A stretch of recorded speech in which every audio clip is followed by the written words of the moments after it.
E aí, minha gente? Vamos entrar agora para mais uma tentativa de gravação de podcast. E eu trouxe hoje meu amigo Wagner Gomes, um profissional de rádio que eu admiro demais. E aí, começar um podcast com uma fera dessa não é para poucos. Saudações, Wagner. Prazer te receber aqui. Obrigado, doutor Paulo Perazzo, pelo convite de conversar aqui com seus amigos, com seus seguidores, mas inicialmente eu vou lhe fazer um pedido. Posso deixar a formalidade do doutor de lado para a gente conversar aqui mais tranquilamente? Bate-papo. Até porque eu chamei Wagner aqui para chamar a atenção para falar sobre sexo. Então, Wagner, por favor, dê suas explanações aí sobre o que você queria falar sobre sexo. Você chamou a pessoa mais errada do mundo para falar sobre esse assunto, que eu nem me lembro mais como é isso. Rapaz, tu não dissesse agora mesmo pra gente começar a falar sobre sexo? Pois é. Eu pensava que era, né? Queria pegar umas dicas, algumas informações, atualização de casos, mas parece que a situação aqui está um pouco diferente. Vamos tentar, de repente, se consegue alguma coisa. Olha, falando sobre esse assunto, é incrível, sabe, Wagner, como as coisas mudaram, sabe, nessa parte. Eu estava vendo, tem canais dedicados a isso. E quantos canais de YouTube dedicados por exemplo... A vida sexual das pessoas. A vida sexual e assim, uma profissão, né, de sexólogo, sexóloga, terapeuta de sexual e tal. E também algumas comemorações que eu não via. Por exemplo, eu acho que é Social Arts. É um cara que todo dia ele fala sobre a questão de mulheres muito rodadas e homens muito abestalhados, digamos assim. Sei. E aí eu dei uma olhada nos vídeos do cara. É incrível, tá certo, como a proporcionalidade mudou. Tá certo? Homens que ou se acham feios, ou que se acham impegáveis, ou qualquer coisa, chegam com 18 anos e são virgens. Não é? E garotas que chegam aos 18 anos e estão com um bolo de aniversário, assim, uma festa, comemorando que já tiveram 20 parceiros, por exemplo. Então, assim, era uma proporcionalidade que eu acho que há 20 ou 30 anos não existia isso. E aí eu comecei até a achar interessante o seguinte fato, que os homens, eles não têm, digamos assim, por exemplo, no Tinder, não é? Se você for realmente para o mercado sexual do dia, assim, não é prostituição não, mas eu quero ficar com alguém hoje. Tem. Uma mulher, ela tem muito mais condições de arrumar um parceiro por dia, se ela quiser, do que um homem arrumar uma parceira por dia. Tá certo? Assim, se ambos forem feios, por exemplo, ou um outro, na mesma proporcionalidade, a mulher ainda está com vantagem. Assim, se ela quiser ter acesso a esse mercado, todo dia ela tem mais facilidade que os homens. E aí eu comecei a ver os depoimentos, eu achei incrível, sabe? Muito homem com 18 anos só ficou com uma mulher, diz que o mercado não se abre para eles, que eles são muito feios, ou são assim, ou são baixos, aí cada um acha que tem seu problema e não consegue desenrolar, e as meninas assim, 1000% na frente. Então mudou radicalmente, né? Eu quero partir de 2 pontos nesse assunto. Primeiro, a nossa cultura. Nossa cultura machista pode ter colaborado com esse cenário que você acaba de traçar. Porque em outras épocas, Paulo, a mulher era obrigada pela sociedade a ficar trancada. Não é isso? Verdade. A mulher, para casar, só tinha valor se fosse virgem. Eu acho que nossos pais ainda casaram virgens. Sim. Não é isso? Ainda foi dessa época em que a mulher tinha que casar virgem. O homem não. Então a cultura machista empurrava o homem para ele procurar um relacionamento logo cedo, porque o rapazinho tinha que, né, demonstrar já a experiência logo cedo. E às vezes até o próprio pai encaminhava para resolver essa questão. Não é isso? Mas essa história mudou. Outro ponto, você utilizou a frase aí, se ela quiser, ela encontra. A nossa cultura machista nos empurrou também a ter a ideia de que nós, homens, somos os conquistadores. Então eu sou lá o garanhão, eu posso pegar quantas eu quiser, eu posso fazer isso, eu posso fazer aquilo. E nunca foi assim. Na verdade, pelo menos o que eu entendo, o que eu penso é que a mulher sempre escolheu. Sempre escolheu, sempre. Né? Então, o cara pensa, porque eu sou isso. Não, você pode ter suas qualidades, você vai se apresentar, você pode ser um homem bonito, ser um homem elegante, interessante e tal. Claro, as mulheres vão se interessar por você. Mas acontece que eu acredito que elas sempre escolheram. Então, eu acho que o homem, claro, ele tem que colocar as suas fichas na mesa, né? Eu sou isso, eu sou um profissional dessa natureza, eu me apresento com um certo tipo de roupa, com certa elegância e tal, mas ela é quem escolhe. Ela é quem escolhe. O que está acontecendo hoje é que com o avanço da nossa sociedade e a diminuição, não acabou, é a diminuição da cultura machista, então elas estão se colocando. Agora, você já percebeu, para quem vive, quem é experiente dessa cultura machista, já percebeu que o cara que acha que é o pegador, quando a mulher chega perto dele e ela toma a iniciativa, ele se desarma todinho? Totalmente. Não é? Você tira no Carnaval de Olinda. Sabe que, assim, olha, quem consegue beijar mais bocas no Carnaval de Olinda é a mulher, para começo de história. E outra, se a mulher der em cima de um cara, o cara tem alguma coisa errada. Exatamente. Tem alguma coisa errada. Então, assim, são breves momentos de um fato social, sabe?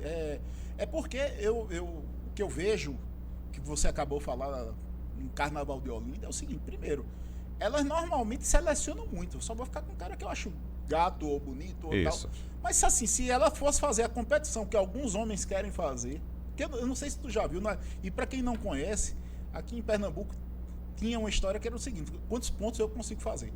Se eu beijar uma anã, eu ganho 50 pontos. Se eu beijar uma mulher feia, eu ganho 10 pontos. Se eu beijar uma mulher bonita... existia isso, era? Existia. Se beijar uma mulher assim, ganha tantos pontos. Se beijar... deixa eu ver, uma coisa bem louca, assim, e os caras iam fazendo uma tabelinha. Isso lá em Olinda. Sim, pronto, lembrei. Tinha uma senhorinha lá em Olinda que tinha 80 anos e ela gosta muito de carnaval. E você ganhava 100 pontos se você beijasse Dona Ritinha. É uma senhorinha de uns 80 e tantos anos. Dona Ritinha estava bem na fita. Dona né? Ritinha, tá certo? Começou a ver que era desafio. Os caras, eu vou beijar a Dona Ritinha. E ganhava 100 pontos, assim. E ela começou a cobrar, pô. Foi? E ela começou a cobrar. Ela descobriu a tabela de... Ela descobriu do seu beijo, mas aí é 100 de reais. pontuação. E tinha cara que pagava, porque o cara, na verdade, ele tava ali numa brincadeira dele, na cabeça dele e tal. E virava meme, assim, do cara, pô, tá vendo? Eu cumpri o desafio de beijar uma mulher de 100 anos, de 90 anos e tal. Então foi meio que uma gincana, mas assim, eu percebia muito isso, que por parte dos homens existia essa competição de querer ser o maior pegador, e a mulher, ela normalmente se reservava de escolher mais, sabe, Wagner? Exatamente. É um mini mundo, né? Agora, isso infelizmente descambou para a violência também, né, Paulo? Foi. Descambou para a violência e o poder público teve que agir, e eu acho que de maneira correta, porque as pessoas começaram a exagerar, a agarrar as meninas à força e beijar à força. Eu lembro. Né? Beijo forçado, então, né? Eu nunca fui muito de Carnaval de Olinda. Quando eu cheguei aqui em Recife, eu, claro, fui conhecer o Carnaval do Recife Antigo, em Olinda. Mas, assim, eu sempre tive essa postura sempre também de esperar. Entendeu? Esperar. Nunca fui muito de correr, de atacar, não. Eu esperava. Ficava, se aparecesse alguma coisa, tudo bem. Se não aparecesse, voltava para casa também, liso, né? Sem nada, sem problema nenhum. Agora, infelizmente, descambou para a violência, e eu acho que o poder público teve um papel importante de segurar essa prática de agressão às mulheres, sobretudo em festa de carnaval. Não digo nem especificamente Carnaval de Olinda. Agora, prática que existia também em outras áreas, em outros eventos, festas no decorrer do ano também. Então, acho que foi muito importante esse aspecto. Acho que a gente teve um avanço nisso aí. Pois é, começou com a história. Olha, eu acho que foi uma delegada, chegou e disse, olha, qualquer coisa você chama a polícia, como se fosse possível mesmo o cara ir chamar a polícia e conseguir encontrar um folião. Mas só o fato de dizer, olha, vai ter consequências, eu me lembro que na época que começou isso, praticamente parou. E depois veio a história do não é não, sabe? E eu vi muito acontecer, não é não, e o cara já ficava...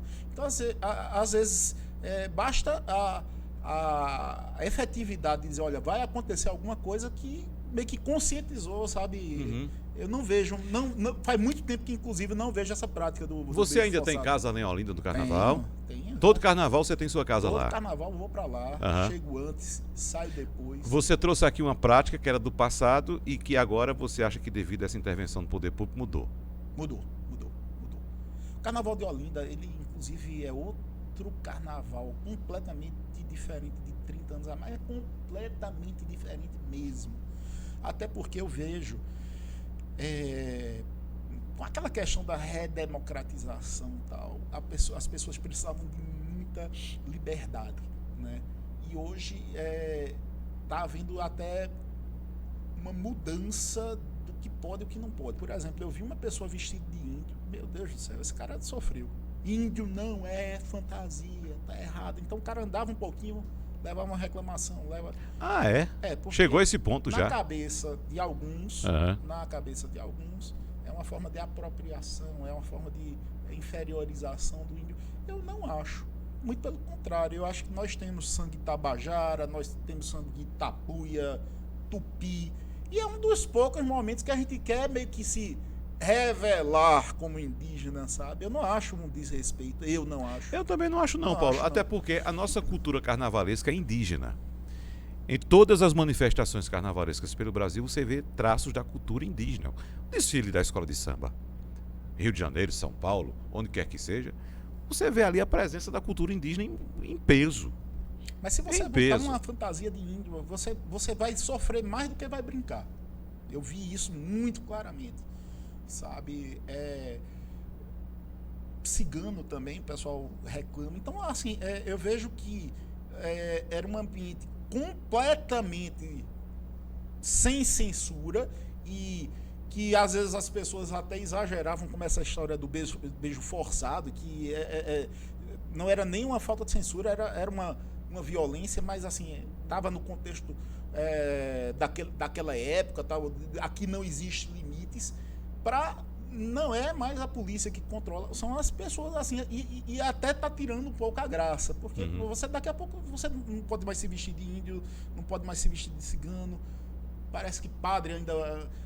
Teve até uma cartilha do Ministério Público, não se vista disso, não se vista daquilo, não se vista daquilo outro, porque pode ofender alguém. Então tá muito difícil assim a gente saber poder vestir uma fantasia e nem tá agredindo, mas na cabeça de alguém tá agredindo, é complicado. De cangaceiro ainda pode? Cangaceiro não vi não, mas sei lá, quem sabe-se lá, né? Falando em cangaceiro, já vamos entrando aqui, eu tenho visto muito vídeo bom na internet, meu Deus. Tem um canal chama-se o Cangaço na Literatura. Robério, quero muito conhecer um dia. Meu Deus do céu, como essa internet está possibilitando pessoas que há um tempo atrás eram anônimas de mostrar todo o brilho delas, né? A gente está passando por uma revolução em todas as áreas, né, Paulo? Com a chegada da tecnologia. E olhe lá, eu digo a você o seguinte, a gente não tem ideia nem imagina o que vem por aí, a não ser o pessoal profissional de tecnologia da informação, quem está trabalhando nessa transformação, nessa revolução. Mas nós, usuários aqui lá de fora, a gente não tem a mínima ideia do que venha por aí. Porque imagine, você tem um smartphone hoje, não tem? Sim. Você lembra do smartphone que você tinha 10 anos atrás? Eu acho que nem tinha smartphone 10 anos atrás, né? Eu acho que não. 10 tinha alguma coisa incipiente. Tinha porque existia iPhone já. Existia iPhone já. Né? Mas você faça a comparação do smartphone que você tem hoje com o smartphone que você tinha 10 anos atrás. O que é que o seu faz hoje? E o que o seu lá de 10 anos atrás fazia? Então veja quanto a gente conseguiu evoluir em um curto espaço de tempo, em apenas uma década. Veja a diferença, por exemplo, no século XIX, no século XX. Veja que a gente atravessou séculos sem praticamente uma mudança tecnológica importante. E agora a gente passa menos de uma década com uma mudança muito grande. O que é que eu quero dizer com isso? Por exemplo, na área das artes, que você estava citando aí, você citou literatura, não é isso? Livros. Mas na hora das artes. Antes, na música, por exemplo, para você gravar um disco, você tinha que ser contratado, Paulo Perazzo, se você fosse cantor, tem que ser contratado por uma gravadora. Aí você ia bater a porta da CBS, da RCA Victor, da Copacabana, da BMG, da Ariola, enfim, de uma grande gravadora. E aí a gravadora ia dirigir o seu trabalho. Paulo, você vai gravar tais músicas, esse compositor tal, assim, vamos montar. Que ela tinha os produtos dela. Resultado, com o avanço da tecnologia, com a partir da chegada do CD, a coisa já começou a mudar. CD hoje nem existe mais, viu? Acabou. Aliás, pendrive também para ouvir música também pode esquecer. Daqui a pouco não vai existir mais. Resultado, o que aconteceu? As pessoas que queriam fazer cultura começaram a gravar seus discos em casa. Em casa. Para fazer isso que a gente está fazendo aqui, Paulo, a gente teria que ser contratado por uma emissora de televisão. Hoje em dia a gente não precisa mais. A gente pode ter nossa própria televisão. Como você tem seu canal. Você está gravando uma entrevista aqui no seu canal.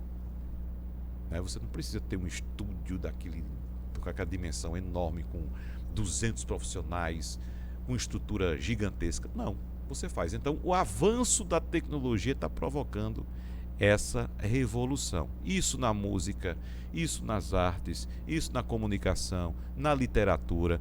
O livro hoje você pode ter no seu smartphone. Você não precisa ter o livro no papel. Claro, os saudosistas, eu inclusive, adoro o livro no papel. Pegar o livro, sentir o livro, folhear, sentir o cheiro das páginas passando. Adoro isso aí. Parecendo mais uma cena de sexo, viu? De pegar, de cheiro. Mas é isso. Um convidado nosso, inclusive no debate, quando eu citei essa minha sensação com o livro, quem foi? Acho que foi Carreiro, Raimundo Carreiro. Esse é macho. Tá parecendo. Esse é macho. Esse gosta de mulher. Eu queria saber que tipo de literatura é essa que tu tá consumindo. Ele disse, é exatamente isso. Com muita água na boca. É como se fosse uma relação sexual. É você sentir, pegar, tocar, né? Mas vem uma geração aí, meu amigo, que não vai saber o que é isso. Eu tenho um livro digital também. Eu compro o livro digital e compro o livro físico para colocar na minha estante. Mas o livro que eu leio mais hoje é o digital, porque eu tenho mais acesso, é mais rápido, é mais fácil. Por exemplo, vamos supor que eu venho para uma reunião com o Paulo Perazzo aqui no escritório dele. Eu vou ter que aguardar, tem uma série de pessoas ali na fila. Então, esse tempo que eu estou aqui esperando, eu pego o meu smartphone e vou ler meu livro. Não preciso andar com o livro debaixo do braço. Então, tem muitas facilidades. E vem muita coisa por aí. O 5G, quando de fato for implementado, quando for popularizado, que vai demorar, 5G está chegando agora somente para pouquíssimas pessoas, pouquíssimos usuários. Então, quando ele chegar, que se implementar, o que vem a reboque do 5G, Paulo, é algo que a gente não imagina. Não imagina. Ô Wagner, mas isso eu tenho que te perguntar. Como é que está sendo essa nova vivência da imprensa? Imprensa que eu quero falar é todos os meios. Você falou ainda agora de algumas coisas que não mudaram. Por exemplo, o jornal, eu acho que foi uma das grandes revoluções da humanidade, sabe? Você ter como todos os dias colocar um caderno, um livro, sabe, de circulação diária, os tipógrafos, você ia colocando letra por letra, conseguia fazer um jornal todos os dias. Isso já foi uma super revolução, sabe, de você vender coisas, fazer um classificado, sabe? Eu acho que li já o primeiro exemplar do Diário de Pernambuco, 1820 e tanto, e ele dizia, olha, essa capital necessita de um classificado da época. Eu vendo isso, vendo aquilo, compro isso, compro aquilo, porque você não tinha como fazer chegar às outras pessoas de maneira fácil. E aí a gente via que o jornal tinha a questão dos cadernos, né, de economia, de política, e tinha o classificado e a coisa mudou de uma velocidade. Hoje em dia você nem, eu acho que no Recife não tem mais jornal impresso, né? Ainda tem. Tem? Ainda tem. Mas o caminho é para não termos mais impresso. Né? Até porque o nosso estimado e diletantíssimo amigo Geraldo Freire até citou essa semana. Nós tivemos o episódio triste, que foi a morte de Jô Soares. Jô Soares morreu pela madrugada. Então, claro, assim que ele recebeu a notícia, no rádio, pela madrugada mesmo, ele informou da morte de Jô Soares. Mas se ainda tivéssemos, Paulo Perazzo, o jornal impresso, o jornal só ia dar a morte de Jô Soares no dia seguinte. Porque, àquela altura, às 4 da manhã, quando a informação foi divulgada, o jornal certamente já estava pronto. Então não tem como você voltar e colocar de novo aquela informação. O jornal estava pronto, redigido, impresso, já na banca de revista, já chegando na casa das pessoas. Então veja só a diferença. Com a tecnologia, esse problema foi superado, porque a informação é atualizada o tempo todo. Né? Então, por exemplo, no Jornal do Comércio, que tem a página online, lá aquelas informações ficam sempre sendo atualizadas o tempo todo. Chega uma informação mais importante, temos a hierarquia da informação, a mais importante é aquela que está lá em cima com as letras maiores, né, que chama mais atenção. Então daqui a pouco surge outra, aquela cai, vem outra mais importante e fica. Então, para mim é um processo natural. Agora, você está falando aí da revolução que o jornal causou. Antes do jornal, você sabe quem fazia a notícia, quem entregava a notícia? Não. Porque antes do jornal, claro, com a prensa, com a imprensa, o surgimento da imprensa, os tipos que você falou, né, para colocar ali no papel. Antes do jornal, antes do papel, antes da imprensa, quem fazia esse papel de divulgação eram os repentistas, os trovadores. Eles iam para a casa das pessoas, claro, daquelas pessoas mais abastadas, que tinham condições de contratar esse trabalho dos repentistas, e ali fazia as noites com os recitais de poesia, e durante os recitais de poesia, eles, em forma de poesia, passavam as informações para aquelas pessoas que estavam ali. E a gente observa muito isso, que até hoje os repentistas têm essa tradição de informação. São pessoas muito, mas muito bem informadas. Claro, estou falando dos grandes repentistas, né? São pessoas muito bem informadas. Ainda hoje você dá um tema, um assunto qualquer do dia, e eles desenvolvem a poesia, o repente, ali, a cantoria, em cima daquele tema, sem fugir do tema. Em cima do tema. Né? Wagner, e me diz uma coisa, como é que está essa questão da busca da novidade? Deve ser uma super concorrência hoje em dia, né? Que antigamente você tinha que lidar com outros veículos de comunicação. Hoje em dia é blog para todo canto. Como é que se sente profissional de rádio num contexto de super competição desse jeito, sabe? Competição pela informação. Pela informação, né? pelo furo, pela... Veja só, Paulo, o rádio, quando começou, ele chegou para ser um veículo revolucionário. E o rádio era um veículo também de poucos. Assim como a internet, quando começou, era um nichozinho pequenininho. A televisão, quando começou, era para poucos. O rádio também começou. Então, se você observar os nomes das emissoras antigas, por exemplo, começando do Pernambuco, foi a primeira emissora do Brasil, Rádio Clube de Pernambuco. Rádio Clube de Pernambuco. Aí temos Rádio Clube do Pará. Temos Rádio Sociedade da Bahia. Sabe por quê? Essa sociedade, eu lembro que ela transmitia em ondas curtas, né? Exatamente. Não era isso todas elas transmitiam em ondas curtas. Eu lembro dela. A Rádio Sociedade da Bahia, que existe também, né? Está atuando ainda. Então, veja só. A semelhança. Clube, sociedade. Naquela ocasião, as pessoas se cotizavam. Então, a elite formava um clube de rádio, bancava aquelas transmissões, cada um recebia o seu receptor e ia para casa, como hoje existe a TV por assinatura. Né? Você paga para receber aquele canal na sua casa. Inclusive, que está em desuso também, viu? Vai cair já já. Rapaz, olha, tá vendo essa televisão aqui? Faz um corte para ela. A gente comprou e eu fiquei besta logo com a Samsung, que oferece logo 55 canais, nem é de internet. E eu acho que não é o HF nem VHF, que a gente não colocou antena, não colocou nada, e já, eu não sei que tecnologia é essa. É internet. É internet? É, internet. Ali você tem um assim, aplicativo que tem um canal, é como o Netflix, só que esse já vem no seu pacote. Tem uns são os gratuitos, tem outros que você paga. Né? E as emissoras de televisão também estão migrando para essa plataforma. Porque aqui nós teremos não um aparelho de televisão, mas teremos uma tela de comunicação em tempo real com vários outros aplicativos, né? Então, a questão do rádio, como eu estava dizendo, aí o rádio evoluiu, cresceu, popularizou-se e vieram outros meios de comunicação, por exemplo, a televisão. Aí quando a televisão chegou, o rádio vai acabar. E não aconteceu isso, você sabe muito bem. Você é um porta-voz do rádio bastante importante em todo o estado de Pernambuco, você sabe muito bem disso. Por quê? Porque a televisão procurou o seu lugar e o rádio ficou no seu lugar. Não é isso? Cada um com o seu quadrado, né? E qual a vantagem do rádio especificamente? A televisão está fazendo muito isso também. Mas o rádio, ao longo de sua história, ele se integrou às novas tecnologias. Uma tecnologia que chegou, que foi uma revolução para o rádio também, foi o simples celular. Quando o celular chegou, ajudou o rádio demais. Porque, por exemplo, antes a gente ia fazer uma entrevista com o advogado Paulo Perazzo. Aí tinha que vir aqui no escritório de Paulo Perazzo, vinha um carro da rádio com um transmissor de UHF. Então, talvez Paulo Perazzo, o advogado, tivesse que sair e ir lá fora no carro para dar a entrevista. Veja só. Com o advento do celular, eu passei a entrar aqui e fazer a entrevista com você, Paulo Perazzo, pelo meu celular, ou até mesmo telefonar da rádio para o seu celular e fazer a entrevista. Hoje em dia, sua entrevista é como? Celular no Zoom. Pelo Zoom, pela internet, né? Então veja só que o rádio se associou a todas essas tecnologias. A Rádio Jornal tem um slogan, Rádio Jornal falando para o mundo. Porque nessa época que você citou aí, das ondas curtas, a Rádio Jornal transmitia em ondas curtas.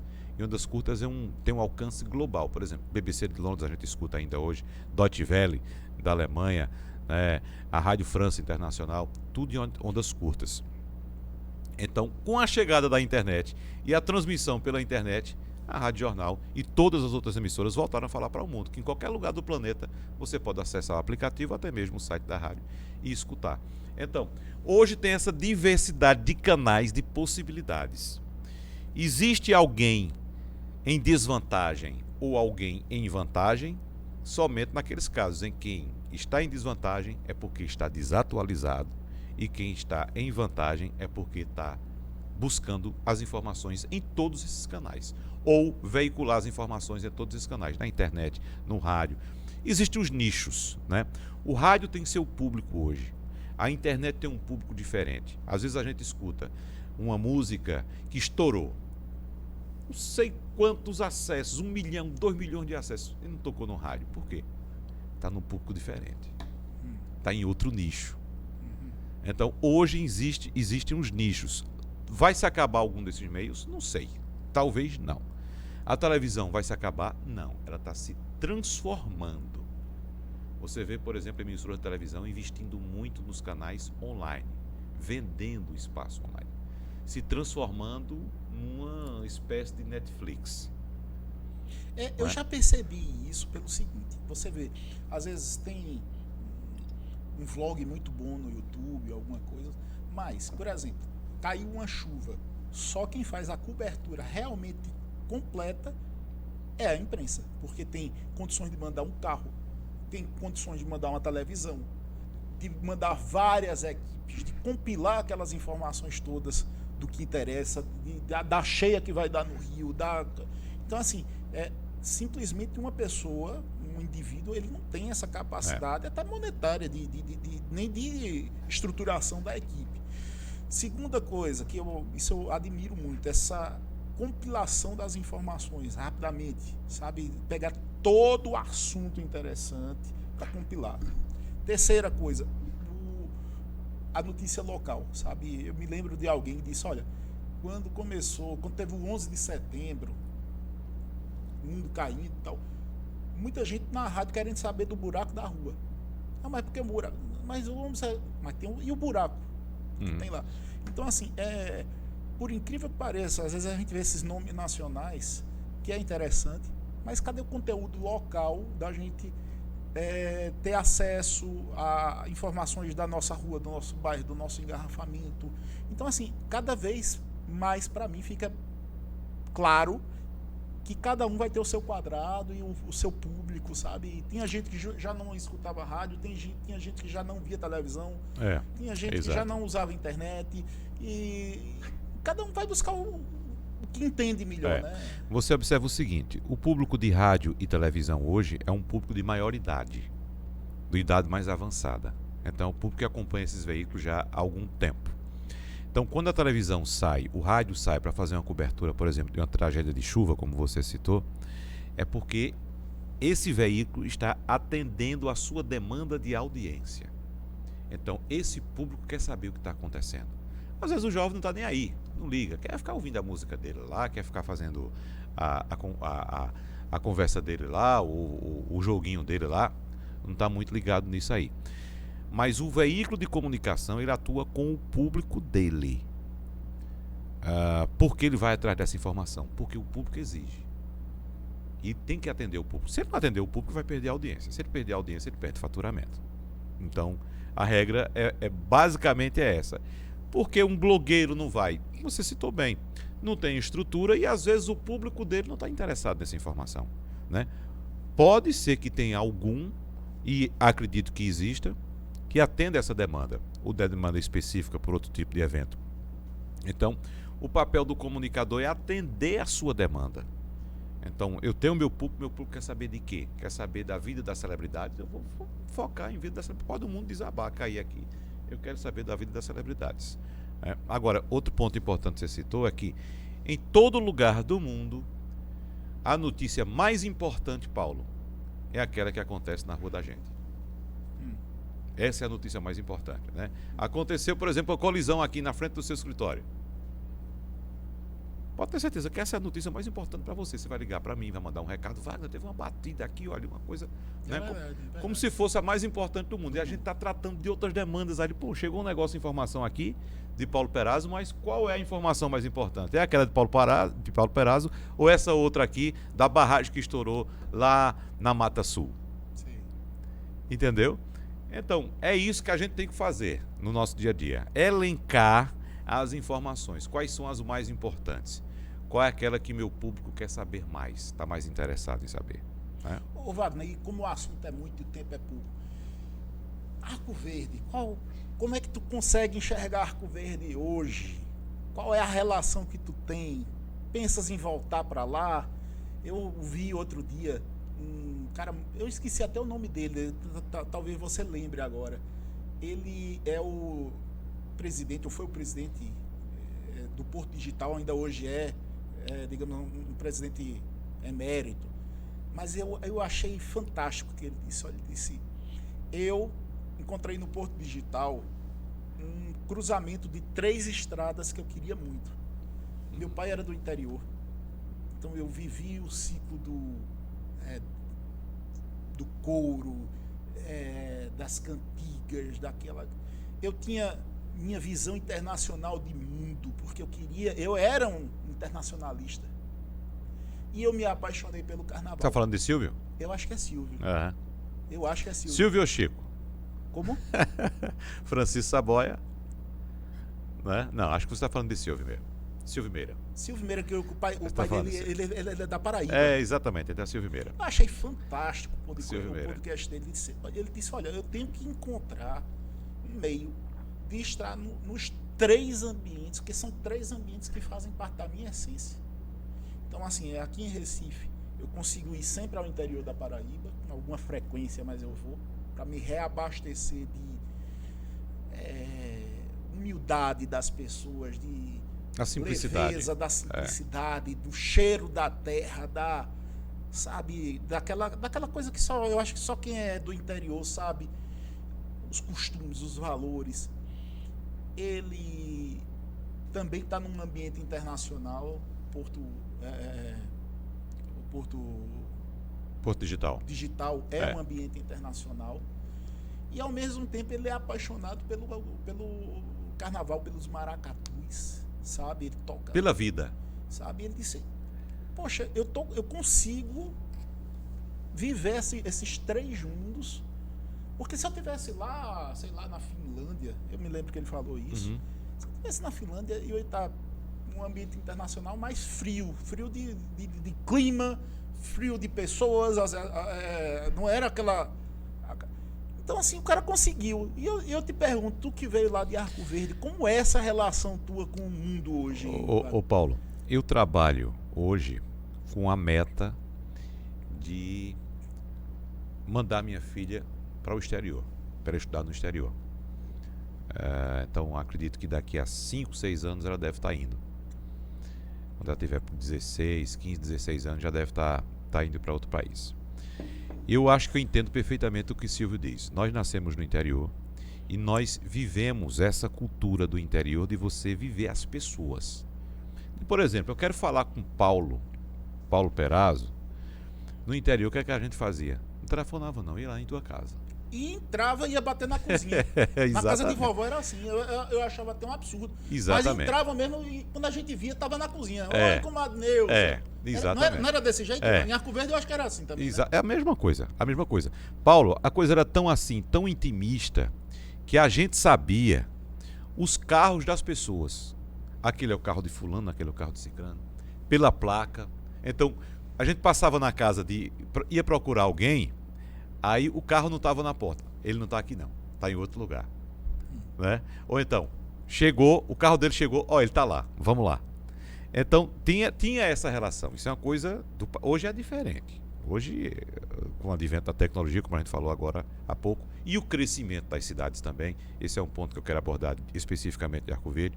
É uma cidade que cresceu, você conhece, você já atuou em Arco Verde fortemente lá também.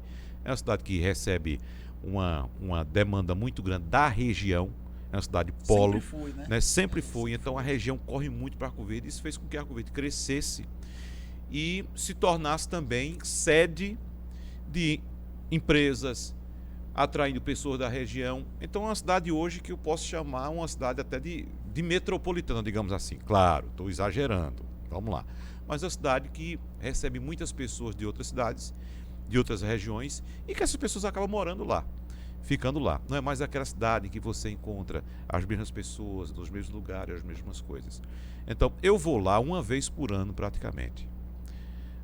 Eu tenho uma relação afetiva, claro, eu nasci na cidade, minha família é de lá, tenho história na cidade, minha família também tem, desde o nascimento da cidade. Então eu tenho essa relação afetiva com Arco Verde.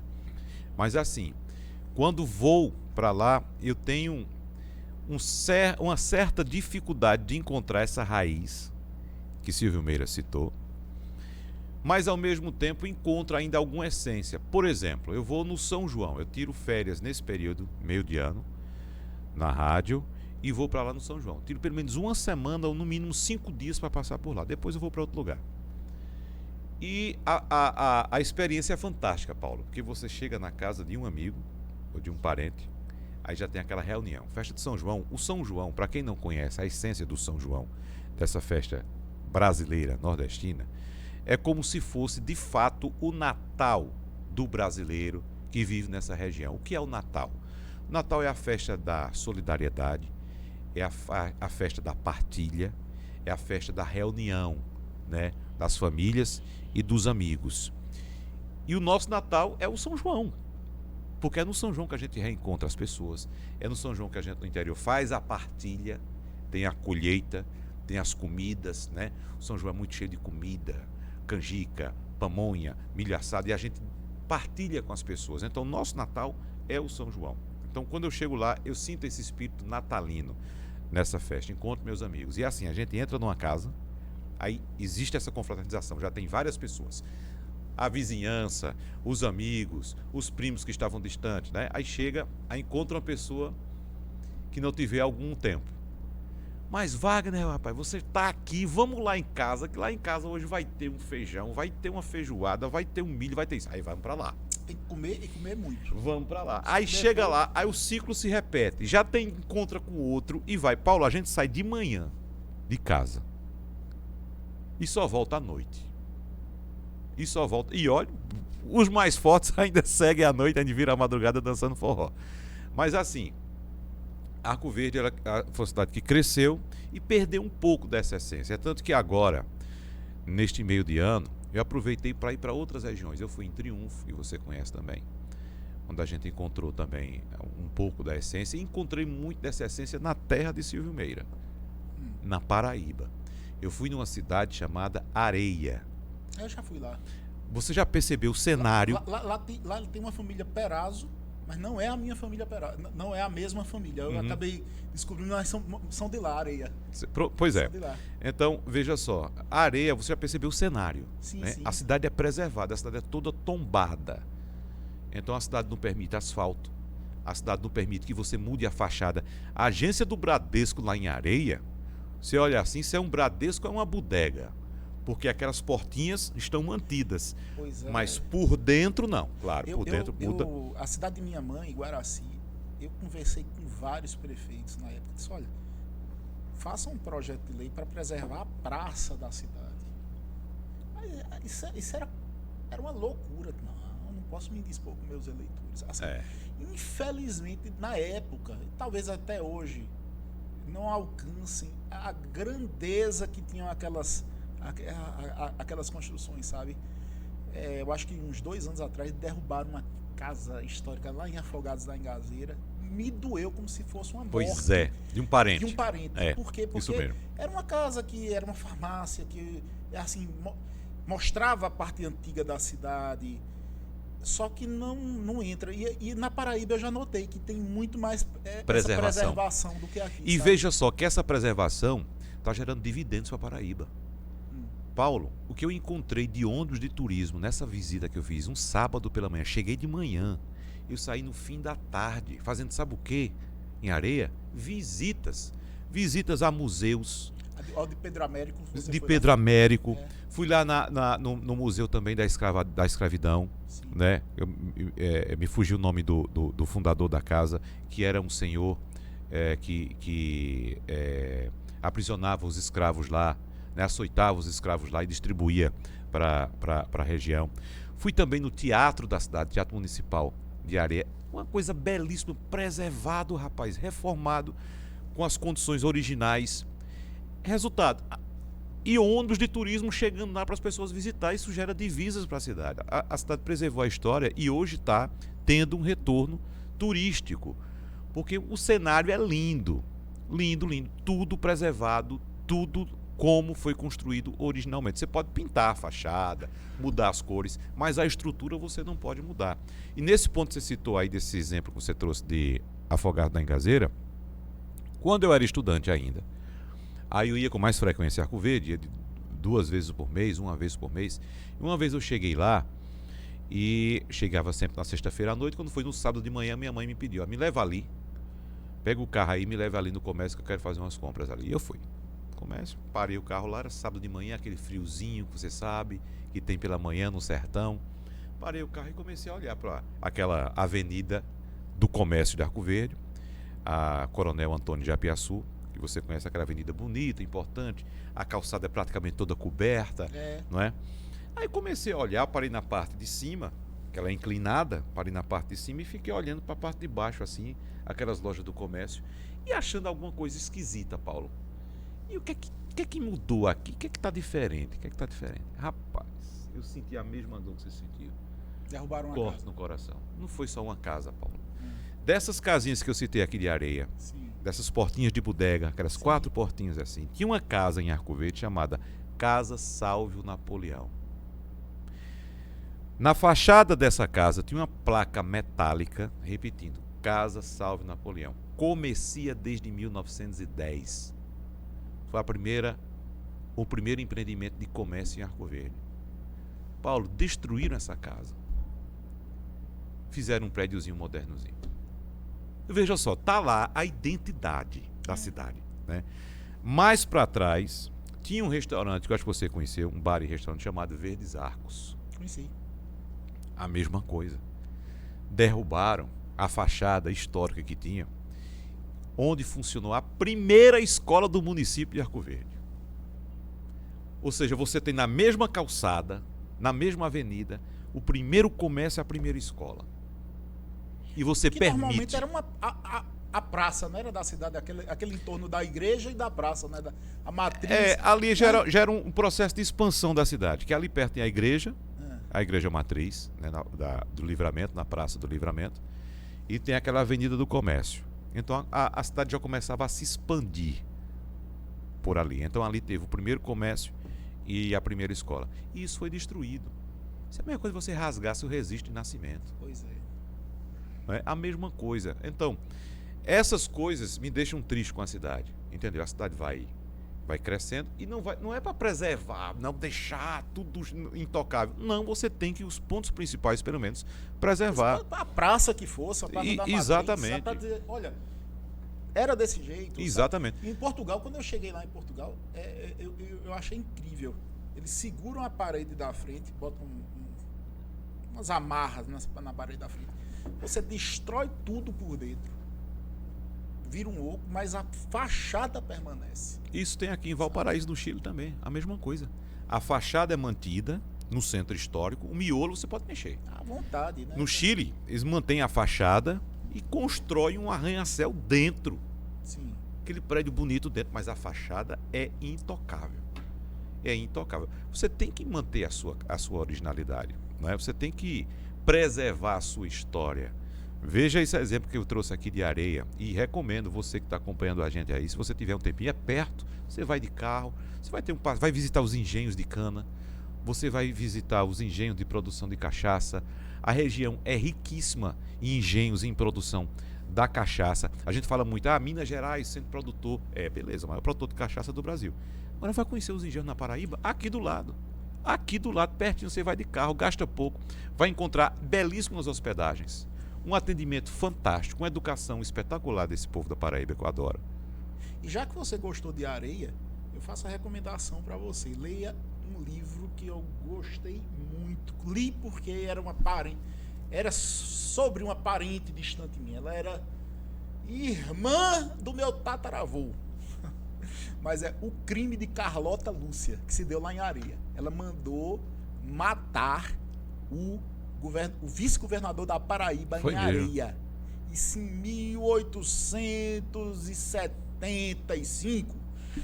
Só que, por incrível que pareça, é um crime atual.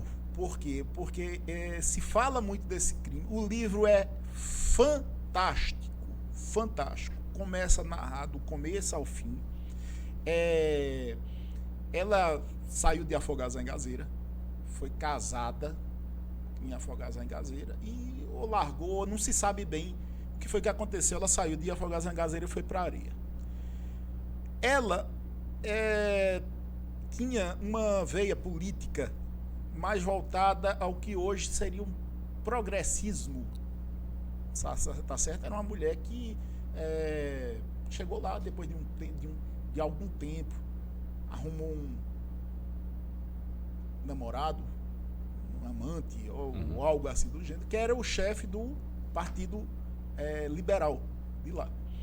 E o chefe do Partido Conservador ficou com ódio dela e tentou dar um chute nela. E uma mulher forte, não admitia, trouxe 2 jagunços de Afogados em Gazeira e matou o vice-governador da Paraíba. Eu tô dando esse spoiler aqui. Agora, sabe aqueles livros que você começa a ler e não consegue mais parar? O cara escreveu todo baseado no processo de Carlota, o crime de Carlota. O crime de Carlota. E assim, muito bom, muito cheio de detalhes, muito cheio de... Parece um romance, mas não é um romance. Acabou indo para Fernando Noronha. Ficou cega em Fernando Noronha, porque os presos iam para lá, em Fernando Noronha, e acabava tendo uma falta de vitamina que muita gente ficou cega. E por incrível, e já tocando nesse assunto, sabe, Wagner? Já foi em Fernando Noronha, não? Já fui uma vez. Meu Deus, assim, eu as poucas vezes, eu fui 3 vezes em Fernando Noronha, mas assim, tem um quê de amargura dentro da ilha, sabe? Porque você vê a parte do turismo, é lindo.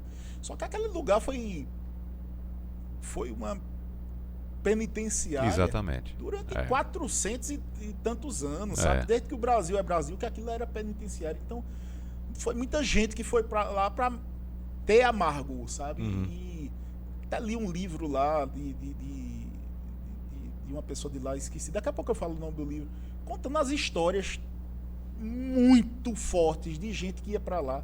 Era meio que você ser deportado degradado para a Lua. Exatamente. Porque, olha, eu tive, a última vez que eu tive lá em Fernando Noronha, uns 5 anos atrás, a internet não pegava.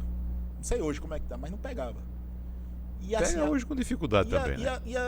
eu comecei a me sentir isoladíssimo, sabe? Fiquei até com vontade de voltar. Depois, eita, que praia bonita.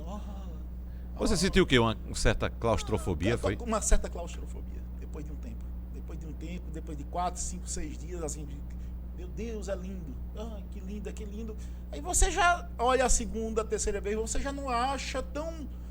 Começa a ficar parte da paisagem, né? Aí daqui a pouco, sabe uma coisa, tá parado demais aqui, quero...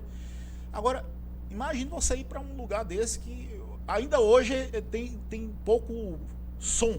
Uhum. Imagine na época. Então, assim, era uma pena muito dura você ser degradado, digamos assim, para a ilha. Muita gente sente essas vibrações energéticas. Eu, sabe? felizmente, não senti isso, não. Eu não tive tempo para sentir, não, porque eu fui para trabalhar, fazer meu programa de lá uma vez. Foi mesmo? Fiz o programa de lá, o programa do sábado, veja só.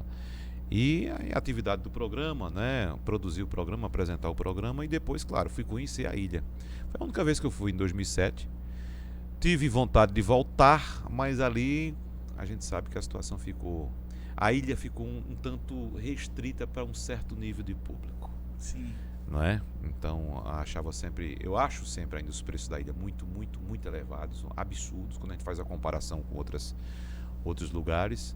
Eu não, já conheço a ilha, prefiro gastar esse dinheiro em outro lugar. Entendi. E ficou mais difícil.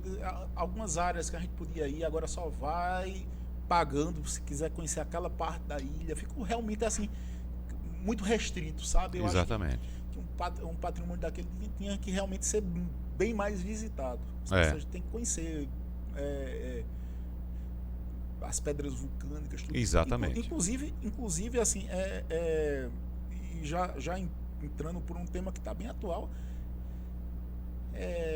está sempre se discutindo se deve pertencer a Pernambuco ou não, né? O pessoal de lá nunca quis pertencer a Pernambuco, assim, na Constituinte não queria continuar sendo território nacional. Pernambuco sofreu bastante em perda territorial, acho que foi um dos... Outro dia eu estava vendo um vídeo sobre isso, sobre as províncias. Pernambuco foi um dos poucos, ou talvez o único estado que tenha perdido território por retaliação. Exatamente. Sabe, os outros acabaram sendo divididos porque eram grandes demais, mas assim, em 1817, com a Revolução Pernambucana, que não deu certo, perdeu-se Alagoas, né? Aí, poucos anos depois, 7 anos depois, veio a Confederação do Equador. Então, praticamente não, aquela parte da Bahia, depois do Rio São Francisco, até Minas Gerais, assim, você atravessava o Rio São Francisco, você estava em Pernambuco. Uhum. Pegava ali em Petrolina e ia descendo até Minas Gerais. Perdeu-se também. Inclusive, eu não sei nem se você sabe dessa história, Barbosa Lima Sobrinho defendia que deveria ser colocada uma ação direta de inconstitucionalidade para que o Supremo Tribunal Federal da época ou de hoje pudesse tornar inconstitucional a perda de Pernambuco. Interessante essa tese, porque, segundo ele, Barbosa Lima Sobrinho, para quem não sabe, foi um governador do estado, um homem inteligentíssimo, um homem que eu admiro, foi quem fez, trabalhou bastante pela memória de Pernambuco, fez o Arquivo Público Estadual, um homem de uma inteligência superior. Ele entendeu o seguinte, que o decreto da perda de Pernambuco pelo imperador Dom Pedro I não seguiu os trâmites da Constituição por ele mesmo outorgado em 1824. Uhum. Ou seja, para haver aquele tipo de perda, tinha de ser um trâmite muito diferente, tá certo? Que o imperador fez na base do decretaço. Retaliação. Mas que não podia ser daquele jeito. E olha que foi uma carta magna escrita por ele mesmo. E ele descumpriu. E ele disse o seguinte: entendeu que o Supremo de 1945 e o Supremo de hoje. 1845, então. Não, 1945. Ah, sim, certo. Né? Eu acho que foi mais ou menos quando ele foi governador. Ah, sim, você está falando do Barbosa E Lima. eu já ouvi falar que já foi colocada essa ação no Supremo, que o Supremo de hoje poderia interpretar a Constituição daquela época e poderia entender, colocar um entendimento que houve uma ilegalidade na perda de Pernambuco para Minas Gerais na época e depois passou para a Bahia. Você já pensou o tamanho da confusão que isso ia causar? Não era. Não é? Agora você está falando aí, eu falei agora há pouco da Paraíba, em Bananeiras, que é a cidade próxima a Areias também. A cidade tem 35 habitantes. Na praça principal de Bananeiras tem um monumento ao centenário da independência e a Pedro I. Você sabe quantas homenagens a Pedro I existem em Pernambuco? Não tem praticamente, né? Nenhuma, Paulo. É verdade, eu não tinha feito. Exatamente por causa dessa explanação que você fez. Dom Pedro I retaliou Pernambuco. Porque Pernambuco, como você disse, era de Alagoas até o Ceará e parte da Bahia. Essa parte rica da Bahia hoje, o Oeste Baiano era Pernambuco. Entendeu? Então, Pedro I não tem o nome de uma rua aqui em Pernambuco. É verdade, eu nunca tinha prestado atenção nesse Não detalhe. tem, porque ele foi quem exatamente retalhou Pernambuco. Né? Eu desde a Revolução Pernambucana. Particularmente, eu tenho uma admiração muito grande por Dom Pedro I no seguinte sentido, sabe, Wagner? Eu não posso me dizer entusiasta dessas revoluções de Pernambuco. Eu acho que nós teríamos nos transformado em pequenos países como Venezuela, sei lá, Pernambuco seria uma Venezuela, a Bahia seria um mero país latino-americano, uma Bolívia, uma Colômbia. Uma Colômbia, Rio Grande do Norte com Fortaleza seria, sei lá, um Equador. Então, assim, houve tudo, as condições necessárias para uma fragmentação. E a gente sabe que o país, do jeito que ele é, grande do jeito que ele é, muita coisa foi facilitada. A questão, por exemplo, essa questão da transposição do Rio de São Francisco, imagine, foi difícil sendo uma unidade nacional. Imagine se fosse vários países que tivessem que compartilhar, não ia sair, nunca. Sabe? Questões ferroviárias, questões de abastecimento. Então, assim, você veja que o Brasil ele consegue ser maior por causa dessa integração. Porque nós somos uma unidade federativa, não é isso? E existe, eu comparo o Brasil a um trem, que tem a locomotiva e tem os vagões. Nós temos uma locomotiva no Brasil chamada São Paulo, que puxa esses vagões. Então, nós somos unidade federativa e eu tenho certeza, concordando com você, que se houvesse essa retaliação, isso aqui seria uma África. Não seria nem uma América Latina. Acho que, pelo menos desse lado aqui, do país onde a gente vive, seria uma África que nossas condições climáticas são idênticas à da África. Então, as condições climáticas interferem muito no desenvolvimento econômico na região. São Paulo, como eu citei agora há pouco, é preciso observar. Poderia ser um cenário diferente desse que você traçou? Poderia. Dependendo da composição da região. Por exemplo, o estado de São Paulo. A gente olha, São Paulo, por que se transformou nessa máquina que é hoje? Né? Nessa potência econômica que é. Se você recortar São Paulo do mapa do Brasil, ou dar, por exemplo, a independência a São Paulo do Brasil, São Paulo se transforma rapidamente numa das maiores economias do mundo. Tranquilamente. Agora, observe só a atitude digamos, daqueles homens, daquelas pessoas que construíram São Paulo. Quando o Brasil começou a discutir a abolição da escravatura, 10 anos antes da abolição da escravatura, os empresários de São Paulo já estavam trazendo imigrantes da Europa para trabalhar na lavoura de café. Pagando. Foi o que o pessoal pensou. É o que eu sempre bato nessa tecla, Paulo. Você tem que atuar até na sua vida profissional em perspectiva.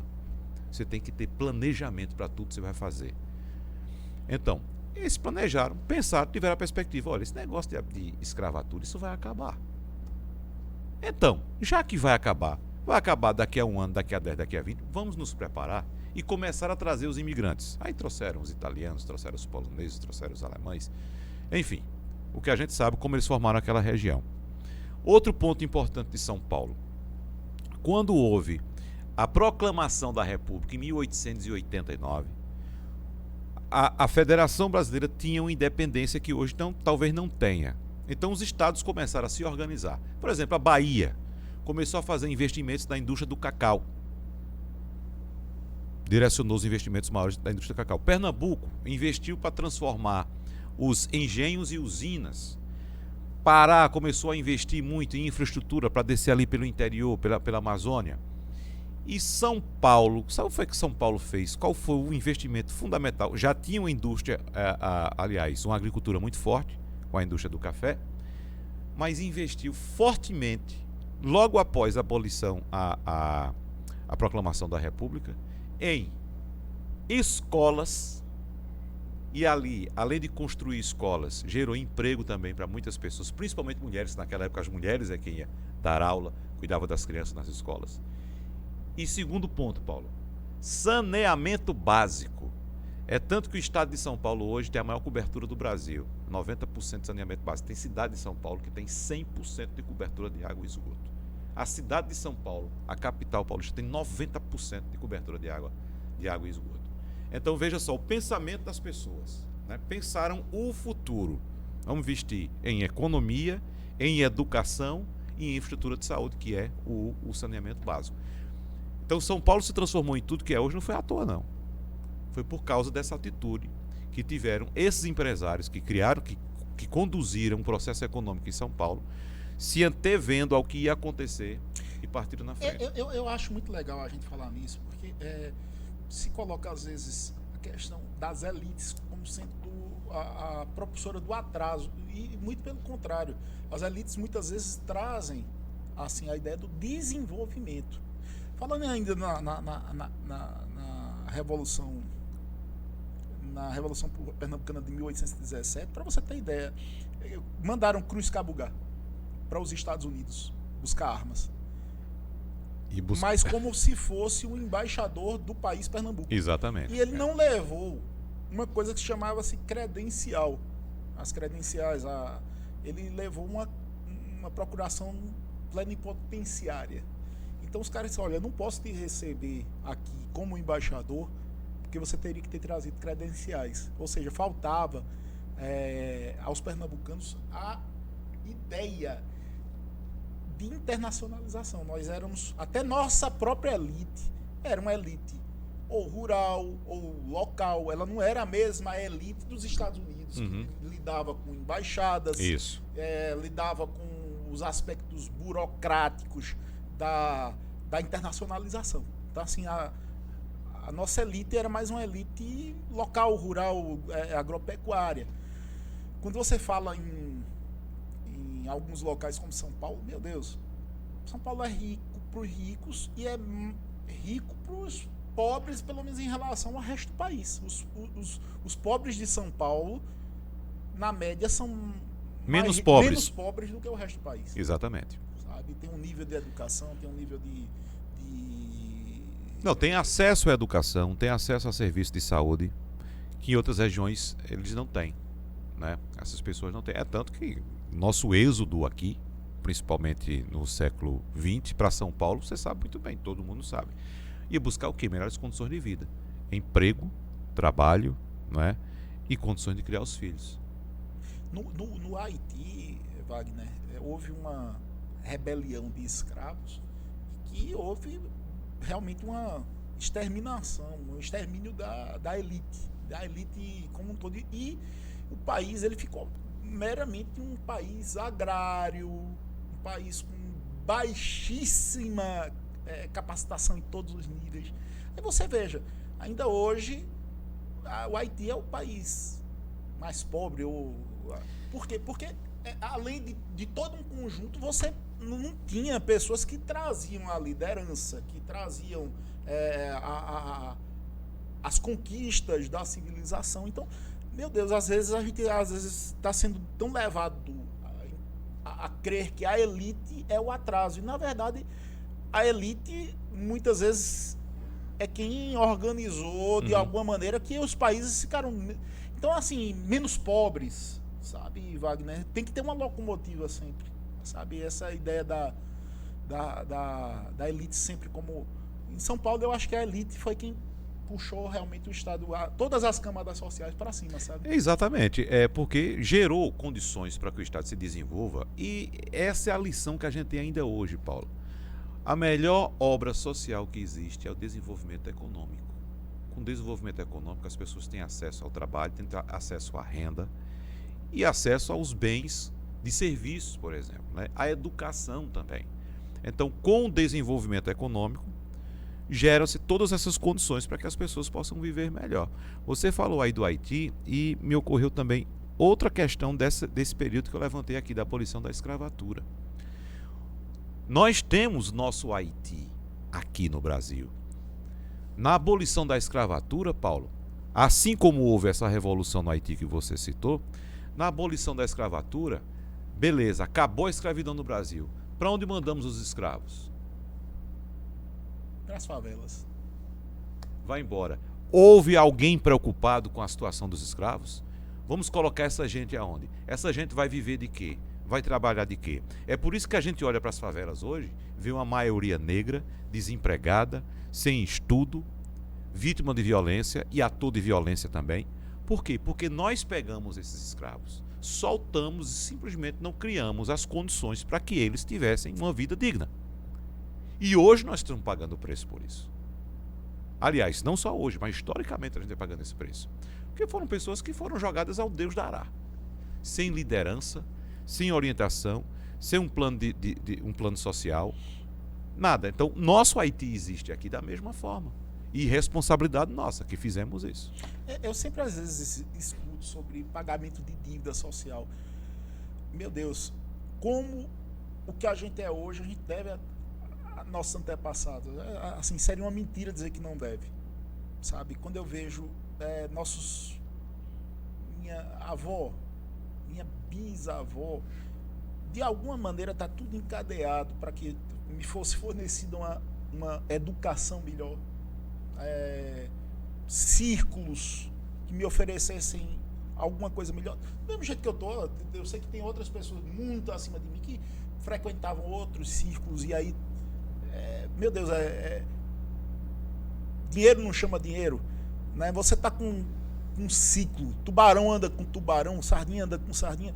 Às vezes eu converso com pessoa que é milionário e o cara de criança escuta alguns negócios do pai ou do avô, ou o avô apresentava a fulano, a cicrano, a beltrano e a beltraninho, que eram pessoas chaves para fazer negócio. Ou seja, eu sei que algumas pessoas são self-made men. Eu sou um homem que parti do nada e me fiz a si próprio. É verdade. Vários bilionários que a gente conhece são assim hoje, sabe, que partiram do zero, saíram de um bairro pobre e são bilionários. Mas assim, se você for ver, na grande maioria são pessoas que têm já alguma canja do passado, que o avô apresentou, que o pai apresentou a fulano, a beltrano, ensinou a ganhar dinheiro daquela maneira. Isso também se refere às pessoas pobres, negras, para você ter ideia, como a escravidão ainda está perto da gente. Exatamente. Perto. Uma vez eu lá em Guaraci, era criança, minha avó disse: ô meu filho, tá vendo aquela mulher? Eu disse: tô. Ela é neta de uma escrava de mãe, ou de uma escrava de vó. Ou seja, a gente ainda visualiza. Ainda tem essa proximidade. Proximidade. Né? A gente ainda não sabe. Eu reconheço assim, meu Deus. E assim. Então a gente ainda hoje sabe quem são as famílias. Ou seja, né? Você encontra ainda netos da escravidão. Netos, né? E se visualizar dessa maneira, de se reconhecer, porque aqui em Recife eu acho mais difícil uma coisa dessa, mas no interior você ainda vê, sabe, essas questões que tem a família assim ou a família assado. E a gente vê que isso ainda hoje traz essas. Mas eu vejo por outro lado também, sabe, Wagner? É um lado que o IDH do Brasil, ele já é bem melhor do que a maioria da África, por exemplo. Aí você diz, tem alguns lugares. Porque a África foi colonizada. Não, alguns países, como, por exemplo, a Etiópia. A Etiópia nunca foi colonizada. Sabia disso, não? Ela nunca foi o único país da África que nunca não teve um colonizador. Os italianos ainda tentaram entrar no restinho, mas assim, ela é pobre. Por quê? Porque é um conjunto de fatores que eu coloco, inclusive, também de uma sociedade mais agrária, etc. Eu não acho que o Brasil ele esteja indo na contramão. Ele tirou muita gente da pobreza, sabe? Nos últimos 50 anos. Eu sei que o Brasil tem muito que a gente fala mal, mas assim, a gente tem que ver os aspectos bons do país. Quando a gente viaja, meu Deus, uma vez eu estava pensando assim, pobreza mais pesada do que a gente vê na África. Sabe? A gente vê na Ásia, que é pior do que a África em muitos aspectos, mas assim, é de uma pobreza que você nem imagina que existe aqui, porque aqui, afinal de contas, tem o lixão, e às vezes o cara lá não tem nem o lixão para comer. É uma coisa assim, muito fora do parâmetro. Então, assim, eu acho que o país, de alguma maneira, está resgatando, sabe? Também não, eu sei que o resgate não é total, não há uma... Vai demorar muito tempo ainda para haver uma igualdade realmente. Mas assim, eu acho que aos poucos está sendo feito o dever de casa. Muita gente saiu da pobreza, da miséria. Hoje em dia a gente vê que as pessoas têm pouco, mas tem alguma bolsa, tem alguma escola, tem algum posto de saúde. No interior você sabe disso. Difícil uma pessoa não ter um posto de saúde, qualquer coisa ter um encaminhamento para o Recife, né? A gente vê. Assim, eu acho que a gente tá resgatando e falta muito, sabe, Wagner? A nossa riqueza e a nossa federação promovem isso que você está dizendo. De fato, se a gente pegar os indicadores econômicos e sociais do país, de um século a gente vê que a gente avançou, conseguiu. O que eu cobro, Paulo, é a velocidade desse avanço. Eu acho que a velocidade foi muito lenta. Por quê? Porque nós não temos aquilo que eu me referi agora há pouco, planejamento. Nós não pensamos esse país daqui a 30 anos. O que é que vai ser o Brasil há 30 anos? Alguém pensa? Algum gestor tem algum planejamento para pensar o Brasil daqui a 30 anos? Não. A coisa é sempre imediata. Está precisando fazer o quê? É sempre remendando. Está precisando fazer o quê? Precisa dar assistência social porque o povo está passando fome. Vamos lá, chega lá com uma bolsa com auxílio. Né? Precisa aqui ajeitar essa escola porque essa escola caiu. Vai lá, recupera aquela escola. Não há um planejamento a longo prazo de país. Por isso que eu sou entusiasta do império.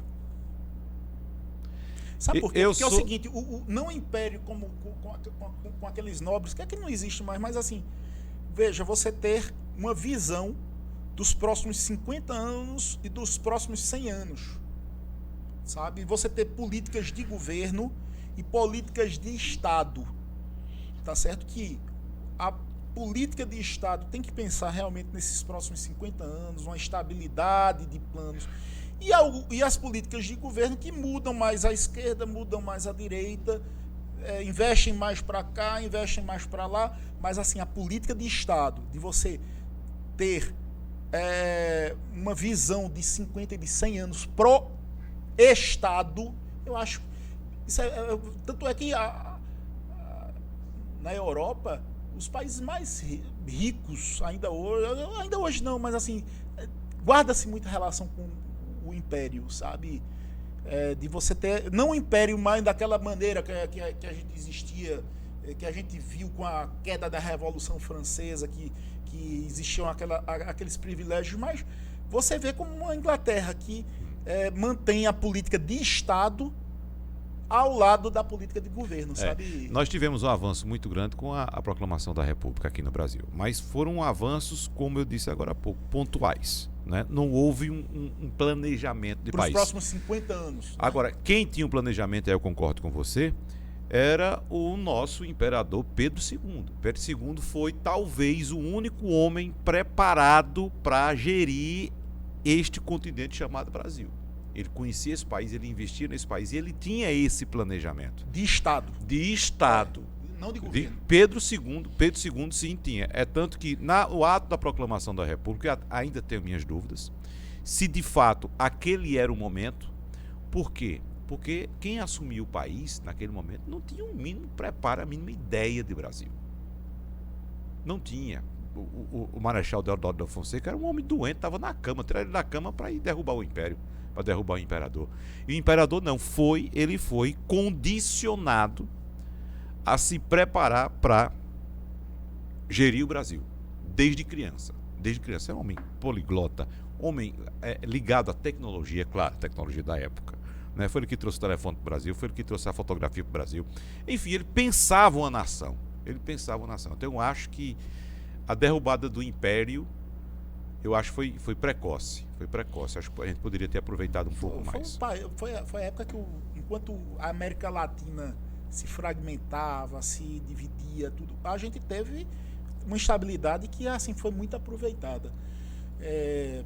Porque eu não quero nunca sofrer daquela síndrome de vira-latas. Temos muitos problemas, mas em compensação não somos um país. Quando a gente sai do Brasil, é que a gente começa a ver, putz, temos o que comemorar também. É um meio termo, sabe, Wagner? O problema do Brasil reside aí, exatamente. A gente nunca conclui um processo, a gente, além de não planejar, não conclui o processo. Por exemplo, Pedro I foi obrigado a abdicar, né? Sim. Pedro II foi mandado embora. Não, vai embora, vamos começar outra história aqui. Aí Marechal Deodoro da Fonseca assume, derruba o Marechal Deodoro da Fonseca, assume Floriano Peixoto. Floriano Peixoto pelo menos conseguiu terminar o governo dele e entregar para o Prudente de Moraes.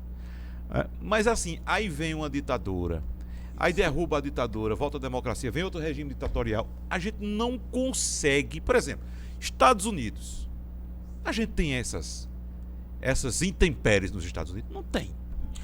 Historicamente, não tem. Tu sabia que Dom Pedro II foi o terceiro candidato mais votado para presidente dos Estados Unidos? Pedro II? Tu sabia disso? Não, essa eu não sabia, não. É interessante, é que ele saiu percorrendo os Estados Unidos inteiro e assim, cada cidadezinha recebia ele em festa, sabe? Ele pegava, como ele fez aqui no Brasil, passou uns 8 meses, 9 meses viajando, e ele viajava rápido e muito. E ele era tão simpático, o pessoal gostou tanto dele, que muita gente votou nele, mesmo sem ele ser candidato. Uhum. E aí o cara botava Pedro II, então ele teve muito voto para ser presidente dos Estados Unidos. Veja só, incrível, né? Ele tinha essa visão de conhecer outros estados. Sim, para poder comparar, né? Para poder trazer para cá. Ah. Então, naquele tempo, ele não tinha internet para ele pesquisar pelo Google e saber o que estava sendo feito do outro lado do mundo. Não, ele tinha que ir lá para conhecer e trazia. Ele viajava o Brasil e viajava também o mundo para trazer informação e tecnologia para o Brasil. Então, ele tinha essa ideia de modernizar o Brasil, de construir o Brasil. Infelizmente, como eu disse, eu acho que a queda do Império foi precoce e a gente perdeu essa possibilidade de avançar um pouco mais. Claro que o Império não seria eterno, mas eu acho que em 1889 a gente ainda tinha muito o que aproveitar de Pedro II. Meu amigo Wagner, eu vou te dizer uma coisa. Começar podcast com um cara feito você, eu tô aqui me dando mais do que por satisfeito, sabe? Muito obrigado, viu, Paulo? Prazer, um papo muito bom, muito gostoso. É isso que eu queria. Eu tava dizendo a Wagner antes da gente começar aqui, eu disse, poxa, eu acho que o podcast para mim tem que ser uma questão de cachaça, sabe, Wagner? A gente conversar. Olha, eu gosto muito do trabalho de Wagner, mas tem um especial que é o Mesa de Bar. Meu Deus do céu, como é construtivo. E você já participou algumas vezes? Várias vezes, assim, e é gostoso porque se discute uma hora com alguma irreverência, tem hora que entra mais no assunto pesado, daqui a pouco... Só os advogados que chegam lá para falar sério. É, né? É. Rapaz, o advogado não consegue passar um minuto. Eu cheguei lá e já comecei a falar de PVA. Tá no sangue da gente. A gente não consegue viver mas é brincadeira. Sem encontrar um problema, não. É toda hora, ó. Mas é brincadeira. Assim, eu estava pensando aqui, Paulo, o quanto a gente aprende. Né? O quanto eu aprendo todo dia naquela lida do rádio. Eu acho que todo dia, pelo menos, eu leio um livro ali dentro. É. Porque há a troca de informações. Quando a gente vai fazer uma entrevista com um advogado como você, por exemplo, a gente tem que se preparar para a entrevista. E na entrevista a gente aprende. Quando a gente faz uma conversa, por exemplo, ali descontraída na mesa de bar, às vezes surge tanta informação ali. Então você está sempre recebendo informação.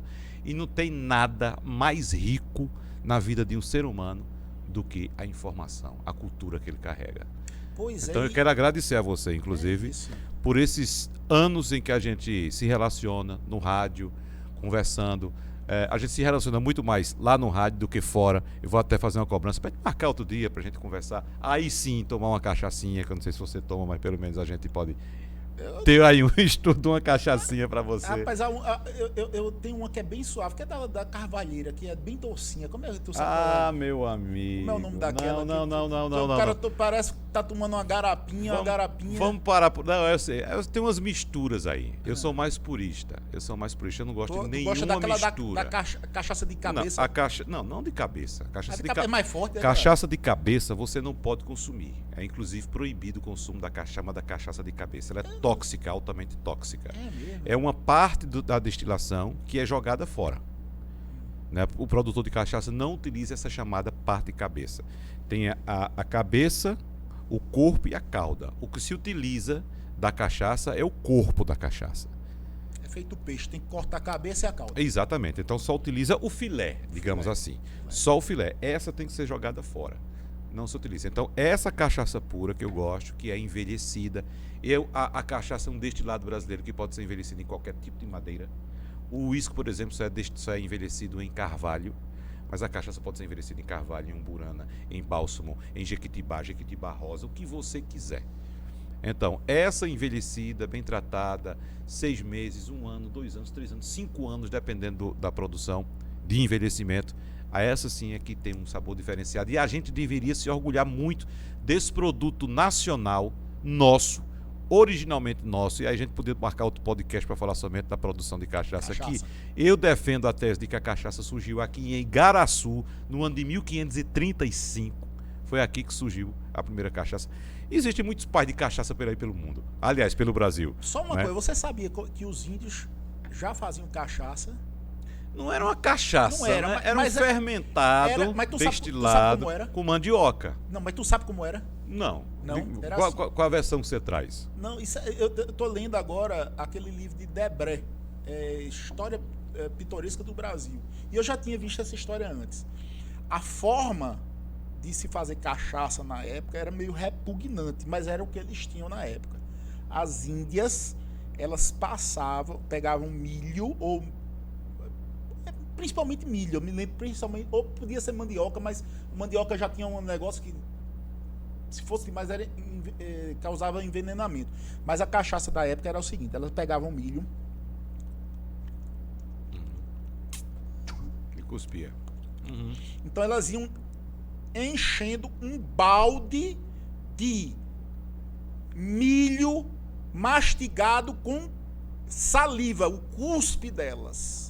Aquilo ali fermentava e causava em etanol. Um efeito alcoólico, e era desse jeito que se fazia a cachaça dos índios. Se transforma em álcool. Tá dizendo? Tu sabia dessa história da mastigação? Não, dessa daí não. Eu já tinha visto em algum lugar, vim de novo. Olha, mas para falar em cachaça tem que ser outro podcast. A gente marca. De repente eu falo com minhas amigas índias lá de Águas Belas ou lá dos Chucurus. Como eu não tomo cachaça, eu vou pedir para elas fazerem, eu trago para você. Fale com elas. Para você provar dessa daí. Porque tem aqui um descendente de Águas Belas. Minha avó foi da tribo Funiô. Então você já bebeu dessa cachaça que eu falei? Não sei. Mas minha avó materna era índia da tribo Funiô. Né? E casou com um descendente de português. Então, eu sou um brasileiro descendente de português com índio. Para terminar, Sotolixi, né? Sotolixi, né? Sabe o que é isso, não? Não. Eu sou um cara bonito. Isso é sim, eu pensei que era em mandarim. Nada. Você esteve na China um dia desses aí? Eu gosto dos meus amigos índios lá de Águas Belas. Muito bem. Tá certo, muito bem. Um abraço, gente. Prazer estar com vocês. Muito obrigado, Wagner. E a gente se vê em breve. Sem dúvida. Obrigado, Paulo. Abraço.